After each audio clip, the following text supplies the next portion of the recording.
Assalamualaikum warahmatullahi wabarakatuh. Alhamdulillahi rabbil alamin. Wassalatu wassalamu ala asyrafil anbiya'i wal mursalin sayyidina Muhammadin wa ala alihi wa ashabihi ajma'in. Wa ba'd. Yang saya hormati Ketua DKM Masjid Nurul Iman beserta seluruh jajaran pengurusnya, Ketua Majelis Ta'lim Masjid Nurul Iman beserta seluruh jajaran pengurusnya, dan segenap para jemaah Masjid Nurul Iman yang Allah muliakan dan saya banggakan.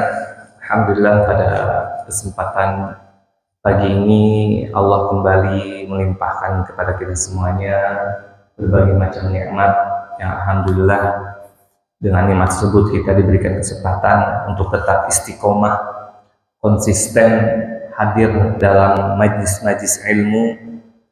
Mudah-mudahan kehadiran kita ini bagian dari wujud syukur kita atas nikmat tersebut, sehingga mudah-mudahan nikmat-nikmat yang saat ini kita dapatkan bisa Allah jaga, bahkan bisa Allah tambah, hingga mudah-mudahan Allah kumpulkan kembali kita semuanya di surga Firdaus di akhirat kelak. Amin ya rabbal alamin.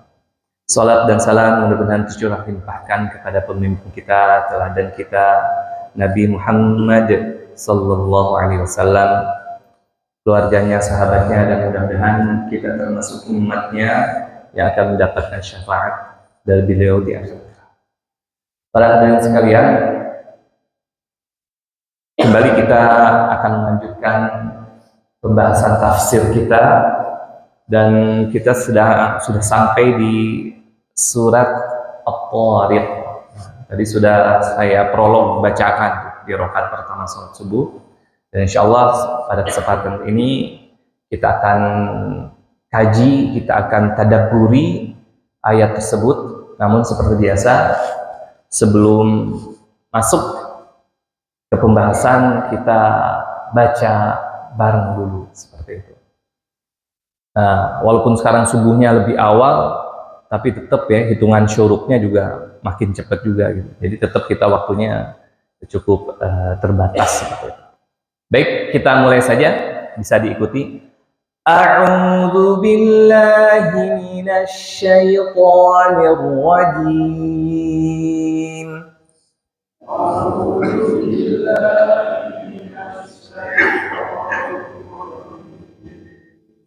Bismillahirrahmanirrahim.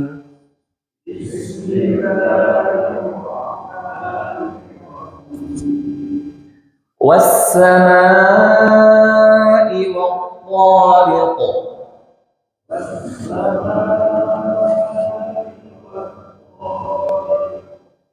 Wa ma adraka mat-thariq.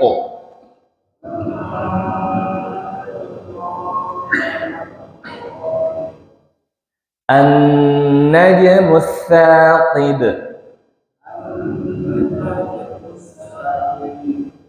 An-najmu ats-tsaqib. In kullu nafsin lamma 'alayha hafiz.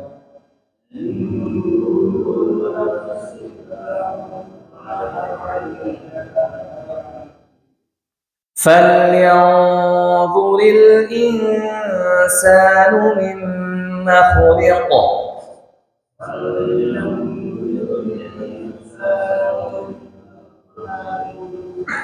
خلق من ماء دافق.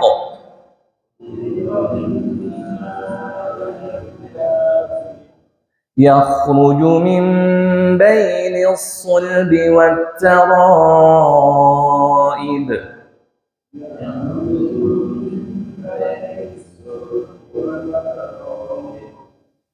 إنه على رجعه لقادر.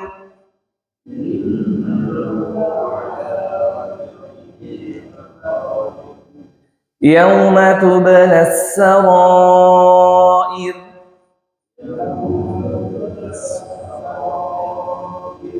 Fama lahu min quwwatin wala nasir.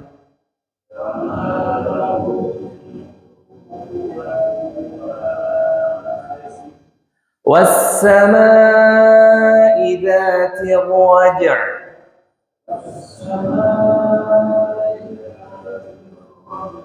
Wal-ardi dzatis sad'. Innahu laqawlun fasl.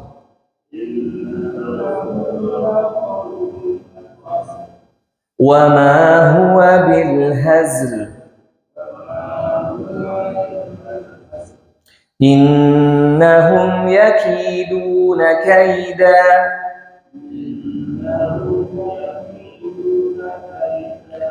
Wa akidu kaida. Famahhilil kafirina amhilhum ruwaida.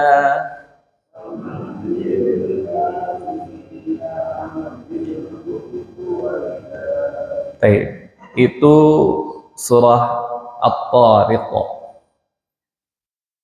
Secara urutan, surat At-Tariq ini merupakan surat ke-86 dari Mushaf Rasam Utsmani. Ya, dari Rasam Mushaf Utsmani. Jumlah ayat ada 17 dan merupakan surat Makkiyah, sebagaimana hampir semua juz 30 itu rata-rata itu merupakan surat Makkiyah yang diturunkan sebelum Rasulullah hijrah ke Madinah, dan tentunya itu berdasarkan dalil-dalil riwayat dari hadis-hadis yang disampaikan oleh Rasulullah ataupun riwayat yang disampaikan oleh para sahabat, seperti itu. Termasuk At-Tariq ini juga, kenapa para ulama menyimpulkan itu Makkiyah, dan kebetulan tidak ada perbedaan pendapat tentang kemakkiyahan surat At-Tariq ini, karena banyak riwayat menyebutkan Rasulullah pernah saat hijrah, saat berjalan ke Taif untuk berdakwah di sana, saat mau masuk pintu gerbang Taif itu Rasulullah membaca surat At-Tariq, dan itu didengar oleh orang-orang penduduk Taif di daerah Saqif saat itu. Dan ini saat itu penolakan, tapi setelah mereka masuk Islam, mereka menceritakan saat ada sahabat yang baca, saya pernah mendengar Rasulullah baca surat ini nih, baca yang ini nih, waktu Rasulullah baru datang ke Saqif untuk masuk ke Taif berdakwah, gitu, seperti itu. Dan beberapa hadis juga, bahkan ada hadis juga mengenai surah At-Tariq ini, hadis yang diriwayatkan oleh Imam Ahmad, karena Rasulullah yaqra'u fi adh-dhuhri wal 'ashr was sama'i dzatil buruj was sama'i wat tariq. Sahabat meriwayatkan bahwa Rasulullah kalau sholat duhur, sholat asar sering membaca surat Al-Buruj dan At-Tariq wa syabahaha, dan yang serupa dengan keduanya, gitu, seperti itu. Jadi Rasulullah biasa membaca di zuhur, asar itu At-Tariq, Al-Buruj dan At-Tariq. Itu ada riwayat juga seperti itu. Kemudian kita masuk ke ayat pertama, karena tidak ditemukan juga tentang asbabun nuzul atau sebab turun ayat ini, tidak ditemukan riwayatnya. Sekali lagi, karena semua yang disampaikan terkait sababun nuzul itu harus ada riwayatnya dari Rasulullah, dan tidak semua surat memiliki asbabun nuzul atau sebab turunnya, peristiwa yang melatar belakangi turunnya ayat, seperti itu. Kita masuk ke pembahasan ayat pertama. Was-samaa'i wat-tariq. Demi langit dan demi yang datang pada malam hari. As-sama itu artinya langit. Allah sampai bersumpah dengan langit. Ya. Ini seperti yang sudah kita jelaskan, ketika Allah bersumpah dengan makhluknya, maka menandakan bahwa makhluknya ini memiliki keagungan dan kemuliaan tersendiri. Nah, Allah bersumpah dengan langit. Kenapa? Karena langit adalah ciptaan Allah yang dapat terlihat, dan langit ini merupakan apa? Makhluk atau ciptaan Allah yang paling besar dan yang paling luas yang bisa dilihat oleh mata kepala kita. Jadi makhluk yang paling besar, yang paling luas yang bisa dilihat mata adalah langit. Ya, kalau di surat lain, was-samaa'a banainaha bi'aidi wa inna lamusi'un. Dan langit kami ciptakan dengan kekuasaan kita, dan kami pula yang meluaskannya. Bagaimana tidak luas? Matahari ada di langit, bintang, planet-planet, gitu, seperti itu. Sangat luas. Dan itu bisa dilihat oleh mata kepala kita. Adapun at-tariq, ya, adalah yang datang pada malam hari. Ya, yang datang pada malam hari. Orang Arab juga biasa dari kata toroqo yatruqu, artinya apa? Datang pada malam hari. Bahkan ada hadis yang diriwayatkan oleh Imam Muslim, naha Rasulullah sallallahu alaihi wasallam ayyat ruqa ar-rajulu ahlahu lailan. Ayyat ruqa itu dari kata at-tariq itu. Rasulullah melarang seseorang untuk datang pada malam hari ke rumahnya. Jadi zaman Nabi itu karena kondisi lingkungan, Rasulullah melarang para sahabat untuk nyampe rumah malam-malam. Sampai dilarang seperti itu. Ya. Dari kata ayat ruq. Nah, itu Allah bersumpah dengan langit dan yang datang pada malam hari. Apa itu yang datang pada malam hari? Nah, dijelaskan nanti di ayat kedua dan 3. Makanya ayat kedua ini bentuk pertanyaan. Wa ma adraka mat-tariq. Dan tahukah kamu apa itu yang datang pada malam hari? Apa yang datang pada malam hari? Baru dijelaskan oleh ayat ketiganya. An-najmus saqib. Yang datang pada malam hari itu adalah an-najmu, bintang, as-saqib. Ya. Yang sinarnya tajam. Atau ada terjemahan lain yang menyebutkan dari depan juga, yang cahayanya menembus. Yang sinarnya tajam atau cahayanya menembus. Maknanya dua-duanya sama. Artinya bintang ini cahayanya itu bisa menembus langit dan masuk ke bumi, saking tajamnya. Seperti itu. Itu luar biasa. Nah, ini merupakan salah satu bentuk tafsir Al-Quran dengan Al-Quran. Jadi ayat pertama itu kan masih bingung tuh, belum jelas. Nah, ditafsirkan oleh Al-Quran di ayat ketiga. Nah, di 3 ayat ini Allah bersumpah, ya, kemudian menjelaskan apa itu at-tariq, seperti itu. An-najmu as-saqib, bintang yang cahayanya menembus atau sinarnya terang, bisa sampai menembus langit sampai kepada kita. Kalau ada sumpah, pasti ada isi sumpahnya, gitu. Kaidahnya seperti apa isi sumpahnya? Di ayat keempatnya. In kullu nafsin lamma 'alaiha hafiz. Setiap jiwa, setiap orang pasti ada penjaganya. Hafiz itu adalah penjaga. Makanya orang hafal Quran, kalau di kita disebut al-hafiz karena dia menjaga Al-Quran. Hafiz. Tapi ayat ini maksudnya hafiz di sini adalah malaikat. Artinya di setiap orang, setiap kita itu ada penjaganya, yaitu malaikat yang mengawasi dan mencatat setiap gerak-gerik kita. Makanya di surah Al-Infitar ayat 10-12 dijelaskan, wa inna 'alaikum lahafizin kiraman katibin ya'lamuna ma taf'alun. Dan sungguh di setiap kalian pasti ada penjaganya. Kiraman katibin, yang mulia lagi mencatat. Katibin, mencatat. Mencatat apa? Mencatat setiap amalan kita. Baik amalan lisan, amalan gerakan kita, perilaku, ataupun termasuk mencatat apa yang terbesit di hati kita. Ya'lamuna ma taf'alun.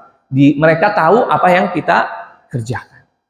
Di surah Qaf lebih jelas lagi disebutkan ayat 18, ma yalfidhu min qaulin illa ladaihi raqibun atid. Tidak ada suatu pun ucapan yang terucap kecuali di sisinya ada apa? Raqib atid. Raqib itu yang mengawasi, atid yang mencatat. Makanya ada malaikat raqib atid dari ayat itu tuh. Qaf ayat 18.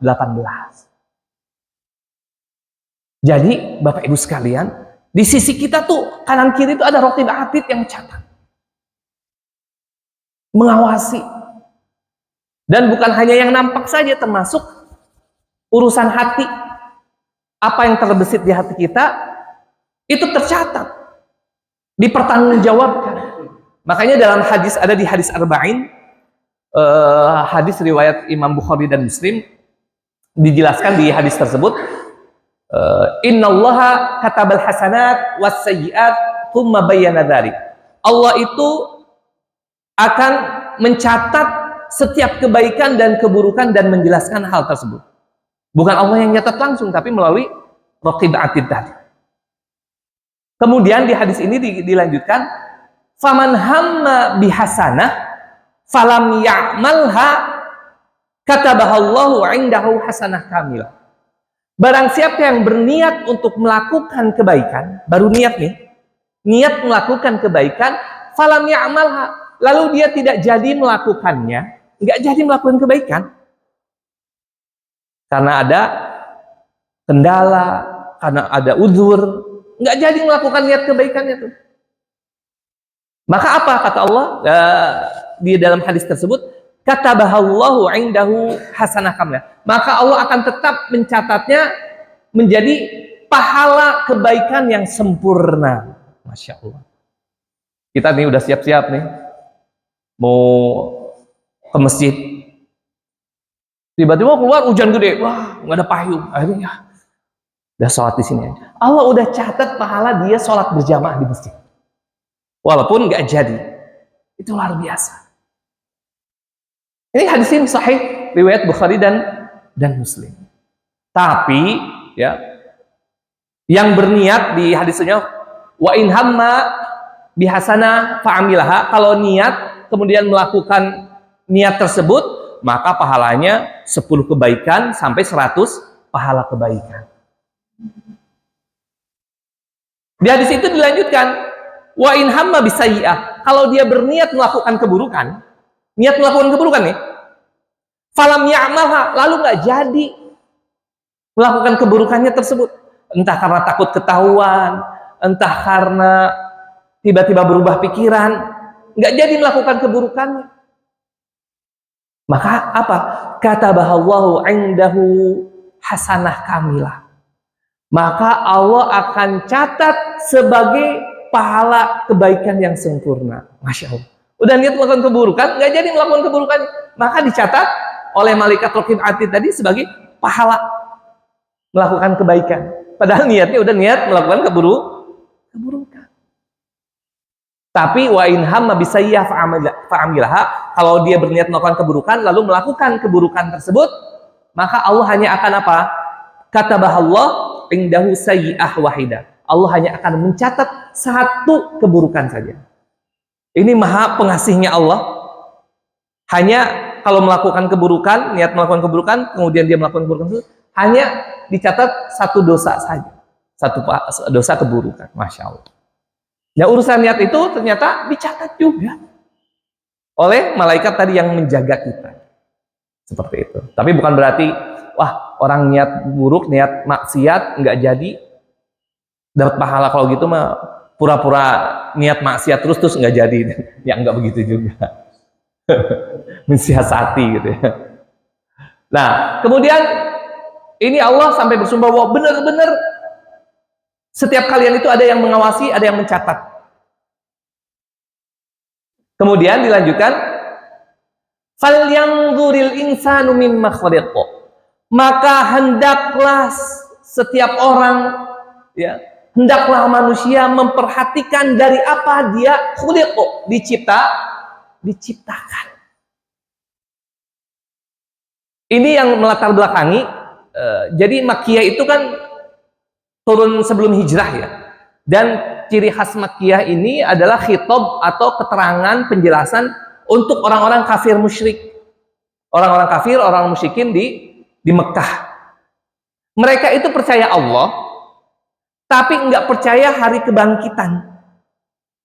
Enggak percaya hari pembalasan. Orang mati mati aja. Ada yang percaya dia akan hidupkan lagi reinkarnasi. Jadi enggak percaya tentang hari kebangkitan. Nah, ayat ini di beberapa ayat nanti setelahnya itu akan membantah dan menjawab keyakinan mereka yang menyimpang. Dimulai Allah supaya berpikir dulu. Falyanzuril insanu mimma khuliq. Hendaklah manusia memperhatikan dari apa dia diciptakan. Kemudian dijelaskan oleh Allah. Khuliqa mimma dafiq. Manusia diciptakan dari mimma, dari air, dafiq, yang terpancar, ya, yang menyembur. Dafiq itu terpancar atau menyembur. Maksudnya air sperma yang menyembur. Ya. Yakhruju min bainis sulbi wat taraib. Yang keluar dari tulang punggung itu sulbi, wat saraib adalah tulang dada. Nah, ini membuktikan bahwa Al-Quran ini merupakan firman Allah karena isinya sesuai dengan sains. Padahal termasuk sains modern itu baru ditemukan gitu ya beberapa sekitar 100 tahun yang lalu tentang kebenaran penciptaan manusia. Al-Quran sudah menjelaskan 1400 tahun yang lalu bahwa ternyata memang manusia itu berasal dari sperma yang menyembur, ya. Suami menyemburkan spermanya ke istrinya, karena kalau nggak menyembur itu nggak bakalan jadi, harus menyembur. Nah, itu dijelaskan Al-Quran, dafiq, air yang menyembur. Kemudian yakhruju, yang keluar dari tulang punggung. Jadi memang sumber sperma itu ternyata dari tulang punggung sumsum manusia. Kemudian at-taraib, tulang dada perempuan. Yang laki-laki itu sperma itu tulang punggung. Ini ilmiah. Kalau perempuan apa? Dari tulang dadanya. Ya, yang menjadi bentuk sel telurnya. Bertemu akhirnya dia jadi. Itu prosesnya ya, zigot segala macam. Masya Allah, ini udah dijelaskan oleh Al-Quran 14 abad yang lalu. Dan di ayat ini Allah ingin membantah atau menjelaskan kepada orang kafir. Ingat wahai orang-orang kafir, musyrikin yang tidak mempercayai hari kebangkitan. Engkau itu diciptakan dari air. Apalagi air yang hina. Yang dianggap air hina. Dijelaskan di surah Al-Mursalat ayat 20, alam nakhluqukum mimma'in mahin. Di Al-Mursalat ayat 20. Bukankah kami menciptakan kalian dari air yang hina? Dari air yang hina. Artinya Allah dari sesuatu yang tadinya benda mati gitu ya, air, ternyata Allah bisa menghidupkan manusia. Dan kalian itu diciptakan dari air yang hina gitu. Kenapa bisa sombong? Kenapa harus sombong, menyombongkan diri, padahal diciptakan dari air yang hina, yang lemah gitu. Makanya kalau kata Imam Hasan Al-Basri, ini menarik sekali kata ini, saya kalau baca perkataan beliau tentang ini itu suka takjub aja kecerdasan beliau gitu. Kata beliau, Imam Hasan Al-Basri itu ulama tabi'in besar, ya. Kaifa yatakabbaru man kharaja min sabilil baul marratain, kata beliau. Bagaimana seseorang yang keluar dari lubang pembuangan air kecil harus bisa sombong 2 kali gitu ya. Bagaimana seseorang yang keluar dari pembuangan pipis sebanyak 2 kali harus sombong. Kata beliau, saya bacain, benar juga ya. Kita itu keluar dari pembuangan air pipis 2 kali. Pertama, dari seorang bapaknya keluar sperma dari baul kan, pembuangan air kencing. Kemudian saat dia lahir dari ibunya keluar dari pembuangan air kencing juga gitu. Kenapa harus sombong? Sampai nggak mau ibadah pada Allah, sampai nggak mau berdoa kepada Allah, nggak mau meminta kepada Allah gitu. Nah, ini pengingat dari Allah untuk kita tuh hina gitu kan. Seperti itu. Diciptakan dari air yang hina. Maka kita butuh kepada Allah. Nah, di ayat berikutnya baru Allah jelaskan innahu ala raj'ihi laqadir. Sungguh Allah benar-benar kuasa untuk mengembalikannya. Nah, ini penegasan. Orang kafir tadi kan nggak percaya hari kebangkitan. Maka Allah itu mudah sekali menciptakan manusia dari sperma gitu, dari air. Maka hanya untuk sekedar mengembalikannya dari setelah mati itu sangat akan lebih mudah. Karena itu hanya pengulangan. Bahkan kalau penciptaan pertama itu lebih sulit. Diciptakan dari air gitu kan, digabung dengan sel telur segala macam, lebih sulit. Kalau menghidupkan dari setelah mati itu lebih gampang. Kenapa? Karena jasadnya sudah ada. Maka Allah sebutkan, tegaskan di ayat tadi, innahu ala raj'ihi laqadir. Sungguh Allah benar-benar kuasa untuk mengembalikannya dari yang mati menjadi hidup. Itu lebih gampang. Yang susah aja yang di awal itu, ketika penciptakan pertama kali Allah sanggup, apalagi hanya tubuhnya udah ada, tinggal dihidupkan gitu. Itu akan sangat mudah sekali. Kenapa kalian nggak percaya akan adanya hari kebangkitan? Nah, jadi orang-orang kafir Quraisy sudah diajak untuk bermain logika gitu. Penciptaan pertama yang sulit aja Allah bisa, mampu. Apalagi hanya untuk sekedar menghidupkan dari jasad yang mati. Kemudian ayat berikutnya, yauma tublas sarair.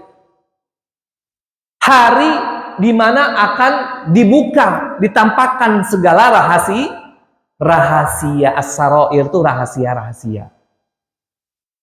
Ketika telah dihidupkan, artinya dibangkitkan di hari kiamat nanti, maka akan dibuka segala amalan kita saat kita di dunia. Dan yang nampak ataupun tidak nampak, yang rahasia, artinya yang rahasia itu yang kita sembunyikan di dalam hati kita itu akan semua dibuka dan akan dimintai pertanggungjawaban. Ini salah satu bentuk kemahaadilan Allah. Ada orang yang ibadah rajin kelihatannya, secara zahir rajin, tapi ternyata hatinya itu berkata lain. Ternyata dia rajin ke masjid, naudzubillah, itu hanya untuk biar disebut ahli ibadah, biar terpandang. Dia banyak bersedekah gitu ya, kelihatan bersedekah.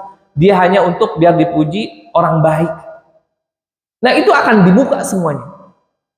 Yang kita nggak tahu, ya, dari seseorang itu akan dibuka. Itulah as-sarair, yang rahasia-rahasia itu akan nampak. Ya, akan nampak. Sehingga manusia kan banyak yang memperhatikan amalan zahir saja ya, amalan yang nampak ya, yang kelihatan, dan kurang bisa memperhatikan amalan hati. Nah, sehingga dari ayat ini kita memperhatikan bahwa ternyata amalan hati juga penting.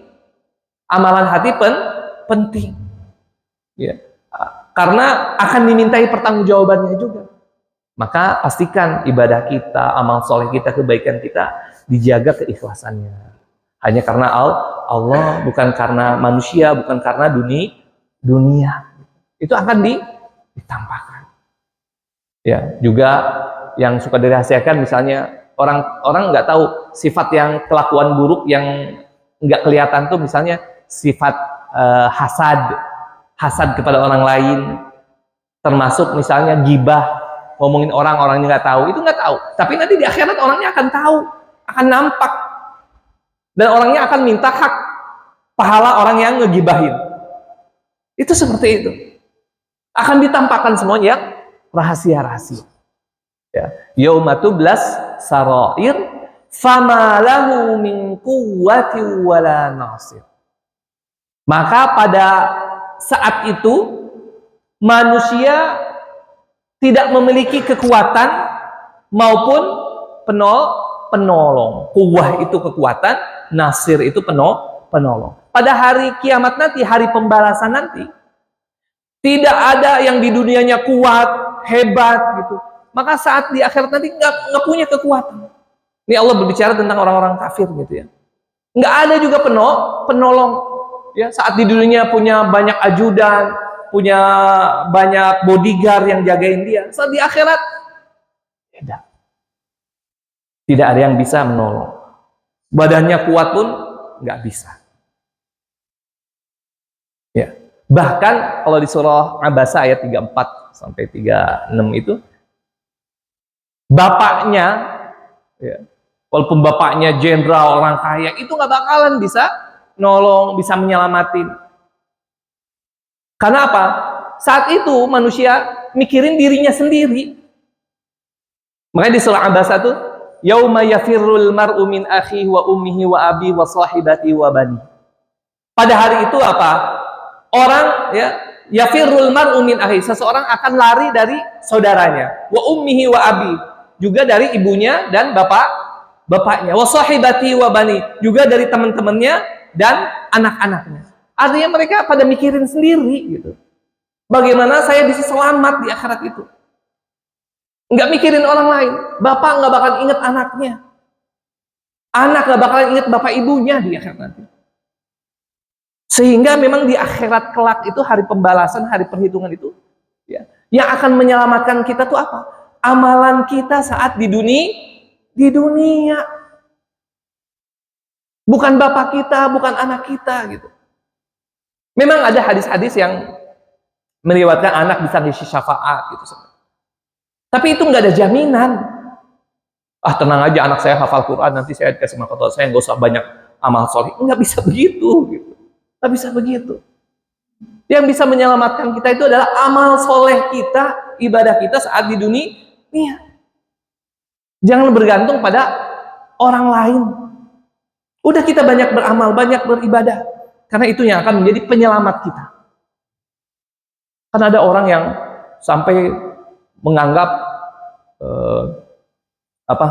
seorang wali, seorang ulama, seorang habib gitu ya, oh dideketin di ini bisa nyelamatin saya di akhirat. Jangan terlalu bergantung kepada orang, nggak ada jaminan gitu.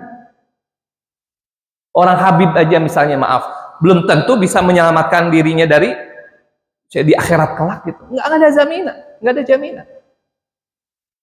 Maka amalan kita yang bisa menyelamatkan kita, bukan harta kita, bukan kekuatan kita, ya, bukan keluarga kita, bukan. Fokus ke memperbanyak amal soleh di dunia, banyak ibadah, karena itu yang akan bisa menyelamatkan kita di akhirat kelak. Seperti itu. Nah itu fama lahu min quwwati wala nasir. Kemudian di ayat berikutnya Allah kembali bersumpah dengan apa? Was-samaa'i dzatir raja'. Demi langit yang mengandung ar-raja'. Ar-raja' itu artinya apa? Hujan. Was-samaa'i dzatir raja'. Demi langit yang mengandung hujan. Wal ardi dzatis sada'. Dan demi bumi yang memiliki atau mempunyai tumbuhan-tumbuhan. Nah, Allah juga bersumpah dengan ini tuh untuk menyinggung, berhubungan dengan penjelasan bahwa hari kebangkitan itu ada. Apa? Bahwa langit yang menurunkan hujan dan diterima oleh tanahnya tandus, kering, itu tanahnya itu bisa menjadi subur, terbelah, kemudian mengeluarkan tumbuhan. Tanah yang tandus seperti ini. Di Arab Saudi itu kan tanahnya tandus ya. Sekarang itu sering hujan, bahkan salju, itu udah mulai, tadinya tandus, padang pasir, tandus gitu. Itu sudah mulai menghijau di tanah-tanah tandus di Timur Tengah, itu sudah mulai pada menghijau. Dan menjelang hari kiamat nanti, itu kan menjadi salah satu tanda hari kiamat ya, sudah dekat apa? Nanti Timur Tengah, daerah Saudi itu Hijaz itu akan menjadi seperti hutan hijau. Itu udah disebutkan oleh Rasulullah 14 abad yang lalu. Salah satu tanda hari kiamat, tanda kecil kiamat, ketika daerah Timur Tengah itu jadi hijau. Jadi hutan, padahal tanah tandus. Itu air yang turun dari langit bisa membuat tanah subur hingga dari tanah itu keluar tumbuhan. Itu siapa yang melakukan? Itu Allah. Mampu Allah dari yang mati kemudian tumbuh hidup, tumbuhan, kehidupan. Itu mampu sekali. Termasuk menghidupkan orang yang sudah mati untuk dimintai pertanggungjawabannya di hari pembalasan kelak. Seperti itu. Nah, ini bersumpah dengan langit yang mengandung hujan dan tanah, ya, bumi yang mempunyai tumbuhan. Dan ingat, kalau ada sumpah berarti ada isi sumpahnya. Apa isi sumpahnya? Di ayat berikutnya. Ya. Innahu laqaulun fasl. Sungguh Al-Quran benar-benar firman Allah sebagai pemisah antara yang hak dan yang batil. Fasl itu artinya pemisah. Jadi Bapak Ibu sekalian, di dalam Al-Quran ini berisikan penjelasan mana yang benar, mana yang salah, itu ada. Mana yang hak, mana yang batil, mana yang halal, mana yang haram, mana yang boleh kita lakukan, mana yang nggak boleh kita lakukan, itu ada. Makanya Al-Quran ini bukan hanya sekedar dibaca, tapi ditadaburi, difahami supaya kita tahu nih, mana yang nggak boleh, mana yang boleh, mana benar, mana yang salah, itu semuanya ada. Karena Al-Quran Allah turunkan sebagai pedoman hidup kita. Guidance, petunjuk kepada jalan kebahagiaan yang hakiki. Petunjuk kepada jalan kebenaran. Petunjuk jalan keselamatan di dunia dan akhirat. Di situ dijelaskan semuanya ada di Al-Quran. Bukan hanya masalah ibadah yang ada di Al-Quran itu. Bagaimana kita berhubungan sosial dengan orang tua kita, itu ada. Berhubungan sosial, bermuamalah dengan tetangga kita, itu ada dijelaskan. Itu ada semuanya. Makanya ada ayat yang menyebutkan wa'budullah wa la tusyriku bi syai'in wa bil walidaini ihsana wa bidzil qurba wal yatama atau wal jari dzil qurba wal yatama. Berbuat baik, jangan menyekutukan Allah. Berbuat baik kepada orang tua, kepada kerabat, kepada tetangga. Itu tidak ada di Al-Quran. Pembahasan masalah ekonomi, utang piutang, itu ada loh. Kalau kalian utang piutang maka catat. Nyuruh nyatet masalah utang piutang itu ada di Al-Quran. Masalah pembagian harta warisan yang ditinggalkan oleh orang yang meninggal, itu ada. Masalah ekonomi jual beli itu ada. Ya. Masalah kepemimpinan itu ada. Itu ada sebagai apa? Petunjuk supaya apa? Kita selamat dunia akhirat, kita bahagia dunia akhirat. Tapi orang yang banyak yang enggak ngeh gitu dengan Al-Quran itu. Ada yang sekedar baca ya baca aja, atau bahkan ada yang sekedar hafal 30 juz, tapi nggak tahu apa isinya. Nah, oleh karena itu kita berusaha untuk memahami. Dari memahami, mempelajari, kita berusaha untuk mengamalkan. Karena itu petunjuk hidup petunjuk hidup. Seperti itu. Ya, innahu laqaulun fasl. Sungguh Al-Quran benar-benar firman Allah sebagai pemisah antara yang hak dan yang batil. Wa ma huwa bil hazl. Dan Al-Quran bukanlah sendagurau. Sendagu, hazl itu sendagurau. Kenapa? Karena orang-orang kafir menganggap Al-Quran itu asatirul awwalin, dongeng orang-orang terdahulu. Orang kafir menganggap isi Al-Quran yang dibacakan oleh Nabi Muhammad kepada mereka itu dongeng isinya, asatirul awwalin, dongeng orang-orang terdahulu. Jadi hanya untuk apa? Sendaguro, candaan gitu ya, hiburan menjelang tidur. Mereka menganggapnya seperti itu. Maka Allah tegaskan, wa ma huwa bil hazl. Yang Allah turunkan kepada Nabi Muhammad dan Nabi Muhammad sampaikan kepada kalian itu bukan senda gurau, bukan candaan, apalagi prank gitu ya. Bukan. Itu adalah firman Allah, petunjuk jalan kebenaran, kebahagiaan, keselamatan di dunia dan di akhirat. Kemudian di ayat ke-15-nya Allah menyebutkan innahum yakiduna kaida. Sesungguhnya mereka, maksud mereka di sini adalah orang-orang kafir yang tidak yang tidak meyakini akan hari kebangkitan. Yakiduna kaida.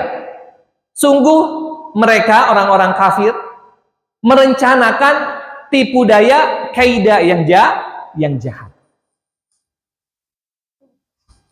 Udah Rasulullah jelaskan ya.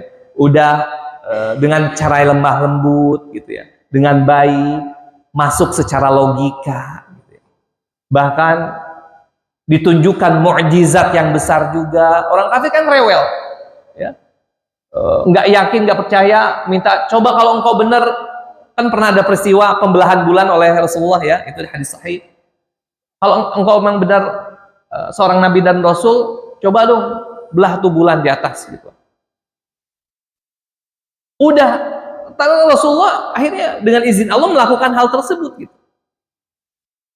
Dan mereka melihat dengan mata kepala mereka. Tapi apakah mereka lantas yakin beriman? Ternyata enggak. Mereka apa menyebutnya? Wah, ini mah sihir. Ini masih sihir. Tetap enggak dia. Innahum yakiduna kaida. Bahkan lebih parahnya lagi, mereka apa? Merencanakan tipu daya yang jahat untuk menghentikan dakwah Rasulullah SAW. Bahkan sampai ada rencana untuk membunuh nanti sebelum Rasulullah akhirnya hijrah ke Madinah. Mereka melakukan berbagai tipu daya rencana untuk menghalang-halangi Islam tersebar. Dan itu bukan zaman dulu aja. Ini berlaku juga pada saat ini. Allah memberikan peringatan bahwa sungguh orang-orang kafir dari masa ke masa, dari zaman ke zaman akan selalu merencanakan tipu daya untuk menghentikan dakwah Islam. Dan itu sampai sekarang. Itu sampai sekarang. Baik yang nampak ataupun merencanakannya secara sembunyi-sembunyi. Mereka menguasai kekuasaan, menguasai sumber daya, persenjataan, harta. Itu mereka menguasai. Dan tujuan mereka untuk melemahkan kekuatan Islam, menghentikan dakwah Islam. Itu akan nampak jelas ketika semakin dekat kepada hari akhir, hari kiamat nanti. Itu akan seperti itu. Innahum yakiduna kaida. Wa akidu kaida, kata Allah di ayat ke-16-nya. Tapi aku juga, kata Allah langsung mengatakan aku, bukan kami. Wa akidu kaida, tapi aku juga merencanakan tipu daya yang jitu juga untuk melawan tipu daya orang-orang kafir. Allah melakukan tipu daya yang jitu untuk menangkal dan balas tipu daya orang-orang kafir. Artinya kemenangan Islam, ya, kejayaan Islam menjelang hari kiamat nanti itu akan sebuah kepastian. Tipu daya jahat mereka itu tidak bisa mengalahkan tipu daya Allah. Tapi tetap kita perlu ikhtiar mewaspadai tipu daya orang-orang kafir itu. Ya, tipu daya orang-orang kafir. Walaupun Allah tetap ya akan menjaga dan membalas atau menghalangi tipu daya mereka dengan tipu daya Allah seperti itu. Sehingga pada akhirnya Islam tetap akan meraih kemenangan. Seperti itu. Wa akidu kaida. Maka kata Allah ditutup dengan indah di ayat terakhir, famahilil kafirina amhilhum ruwaida. Maka berikanlah penangguhan kepada orang-orang kafir. Allah perintahkan kepada Nabi Muhammad. Maka berilah wahai Muhammad penangguhan kepada orang-orang kafir, amhilhum ruwaida. Berikanlah mereka kesempatan walau hanya sebentar. Ruwaida itu artinya sebentar atau sementara waktu itu sebentar saja. Maksudnya apa? Wahai Muhammad, janganlah engkau menyibukkan diri dengan membalas hinaan ya orang-orang kafir. Janganlah engkau menyibukkan diri dengan membalas apa? Permusuhan dari orang-orang kafir. Ya. Jangan membalas hinaan, celaan orang-orang kafir. Udah biarin aja. Ya. Kamu fokus aja terus dakwah. Yang mau menerima silahkan, alhamdulillah. Yang mereka nggak mau menerima, apalagi sampai ada ngejek, menghina, udah biarin aja. Fokus kepada yang mau menerima dakwah kita. Kenapa? Toh mereka juga tinggal di dunia sebentar. Biarin aja mereka seperti itu. Nanti mereka yang seperti itu akan mendapatkan balasannya di akhirat. Dan balasannya itu kekal. Sedangkan mereka di dunia sementara. Jadi dunia yang sementara ini biarin aja. Termasuk orang-orang kafir kita lihat harta melimpah, ya, harta melimpah, hidup mewah. Kita kok orang-orang yang beriman seperti ini, gitu. Biarin aja. Mereka Allah kasih seperti itu karena sebentar aja di dunia. Mudah-mudahan kita di akhirat nanti kondisinya berbalik. Kita yang hidup bernikmat dengan penuh kenikmatan dan kemewahan di surga. Di dunia sebentar ini kok. Di dunia sebentar. Paling berapa tahun? Kita aja nggak kerasa Pak ya, udah tiba-tiba usia berapa tahun gitu. Entah berapa tahun lagi jatah kita di dunia ini. Ya. Perasaan saya baru kemarin lulus SD itu SMP, tiba-tiba sekarang udah 40 tahun aja. Nggak kerasa gitu ya.